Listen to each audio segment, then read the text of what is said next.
Next, logical fallacy combination. This is when people use two or more fallacies together to try to trip you up in the midst of a conversation, often in disagreement. This is the combination of the straw man and the anecdotal fallacy. You're going to notice that the straw man is often part of these logical fallacy combinations because the straw man is the easiest logical fallacy for people to use and the one that people use most often, most of the time without even knowing that they're doing it. So the straw man and anecdotal combination is when you distort someone's point to the extreme of what they said. That's the straw man part. And then you knock down the extreme part, the extreme presentation of what they said, again, the straw man, and then you knock it down with a personal story.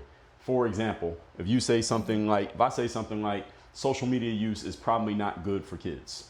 And then you say something like, well, Dre, you said that social media harms kids and it destroys their brains, but my kid uses TikTok every day and she's perfectly fine. That is a logical fallacy. Why? Because you, first of all, distorted my point from what I actually said to what your version of what I said to make it easier to argue against. That's the straw man. And then you use an anecdotal fallacy. Anecdotal fallacy is when you use a hand-picked example of something to prove that whatever somebody else said is not true. If I say something like smoking cigarettes is not good for you, and you say, well, my grandma smoked a pack of cigarettes every day and she's 105 years old, that's an anecdotal fallacy. Just because she survived does not mean that smoking cigarettes is good, even though she was smoking cigarettes. That's a logical fallacy. And again, the more you know what these are and the better you are at understanding them, the more you'll start noticing how often people use them. And let's keep it real, you may be guilty of using these too. So be careful when someone tries to straw man your point and then use some anecdotal example to try to make it look bad. What you got to do, as I told you every time, you got to call out the fallacy. Do not argue with them. Do not dig into what they said.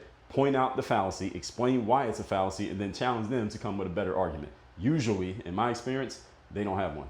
All that said, you want to get better at communication, not only what you say and making sure you're not using these logical fallacies, but also making sure you notice when other people do it so you can dismiss or knock down the bullshit that they throw at you, especially when they're disagreeing with you. Go to the link in my profile, get to working with me directly as a coach, and let's get to work on sharpening your communication game. Work on your game.